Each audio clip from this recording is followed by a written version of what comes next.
Rabbiin ardii lafaa tolchee bal'isee ilma namaas uumee irra jiraachise guyyaa aduu ibsee bobbaanee akka gallu halkanis dukkansee boqonnee akka bullu hojiilee gaggaarii dalaynee hojjennee ajaja Rabbii ajajamnee guunnee jireenya addunyaa kan akka jiraannu addaan nuuf baasee waan goonuuf tadhiisnu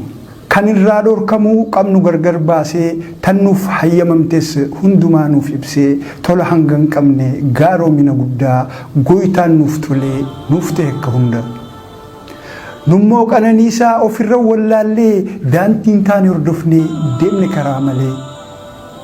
garii malee irra hedduun of guddisee hamma gaaraa of dhiibee if dhaadeessee Rabbi mootii isa uume irraanfatee ana beeka je'ee iyyee fin dhaadate barakkanaa keessa jirra bara hamaa bara firraanfatee dagame ilmi namaa barii bariitu waan haaree meeqaa si durattas bahee tuttuqee si jeeqa gaafilee ciccimtuu cimtees cinqitu deebisaan isii dhaatan sitti ulfaattu santu deddeebi'ee dhufee nama rakkaa kan beekee hubatee immoo nama beeka ganama oduu hamtuu galgallis daranii shoorarkaa agartee addunyaan guutunii akka durii miti ardiin lafaa baddee ijji waa gariifaa nu laaluu dadhabde baaragee guwwatee wallees ilmi namaa lubbur kaggalfatee moggaggalee deema aaliif ollaan walit dhufee dur wal gaggaafatu arra ulaa cufatee liphii isaa hin gartu barakkanaa keessa jirra bara hamaa bara mala dhabee hundi ilmi namaa goda cufa seenee asiif achi ce'ee garri goru dhimnaan mana galee taa'e harka ofii shakka namni qaama isaa alaa mana seenee manaas waswaasa duris mala maalii qabaa miti namni ni fakkeessa malee kan rabbiiti humni ifiin jira se'ee ol je'ee qoma dhiibaa dhibee xiqqoo takkaaf deebi'ee gaggaba bara akkam keessa jirra bara hamaa bara firraanfatee dagame ilmi namaa barri humaan taane namumaatu badee karaa irraa maqee qaalii Rabbii dide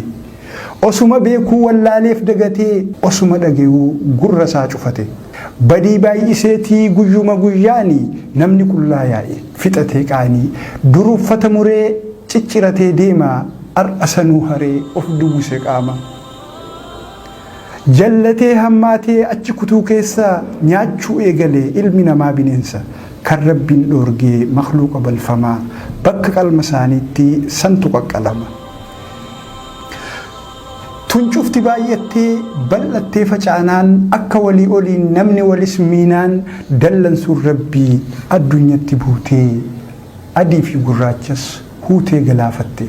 qaroomneeti jirras warri jau quufee qormaanni itti dhufnaan lafa dhawe kufee akka dandeeyitii fi humna humaan qabne of baratan akka ifiin hin jiraanne dachii fi samiidhas kan qaburkaa cufa fidaa fi fixaanis mootii guddaa qofa ifin daadarkeessin daandiin taan irratti kottu as deebi'ii gama Rabbii keetii gamni itti dheeysan tokkolleen hin jiru tokkicha yaammachuu qofa kan nu furu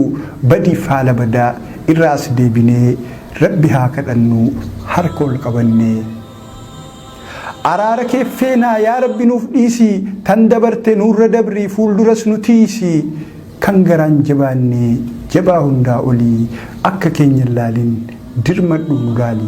araara kee feenaa yaa Rabbi nuuf dhiisi tan dabarte nurra dabrii fuulduras nu tiisi kan garaan jabaanne jabaa hundaa olii akka keenya laalin dirmadhu nu gaali barreessaaf walaleessaan an Hamzaa Amaan